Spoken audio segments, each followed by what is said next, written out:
গাজায় যুদ্ধবিরতি প্রতিষ্ঠার সম্ভাবনা অতীতের যে কোনো সময়ের তুলনায় জোরালো বলে বাইডেন শুক্রবার যে মন্তব্য করেছিলেন তার প্রতিক্রিয়ায় হামাসের সিনিয়র নেতা সামি আবু জুহরি বলেছেন, আমরা যুদ্ধবিরতির কাছাকাছি পৌঁছে যাচ্ছি বলে যে আশা করা হচ্ছে তা অলীক কল্পনা ছাড়া আর কিছু নয়। দখলদার ইসরায়েলের টালবাহানায় আবারও ব্যর্থ হল যুদ্ধবিরতি আলোচনা।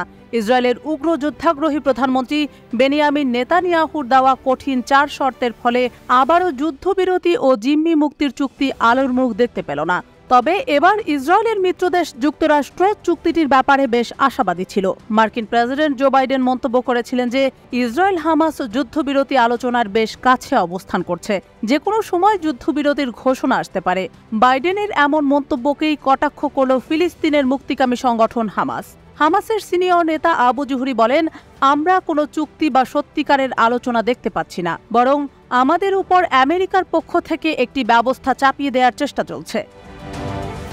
এর আগে শুক্রবার আমেরিকা, কাতার ও মিশর এক যৌথ বিবৃতি প্রকাশ করে জানায়, কাতারের রাজধানী দোহায় গাজা যুদ্ধবিরতি সংক্রান্ত আলোচনা ইতিবাচক পরিবেশে অনুষ্ঠিত হয়েছে। গাজায় যুদ্ধবিরতির আলোচনায় মধ্যস্থতাকারী ওই 3 দেশের বিবৃতিতে দাবি করা হয়, দোহা আলোচনায় হামাস ও ইসরায়েলের দাবিগুলোর মধ্যে দূরত্ব কমিয়ে আনা সম্ভব হয়েছে।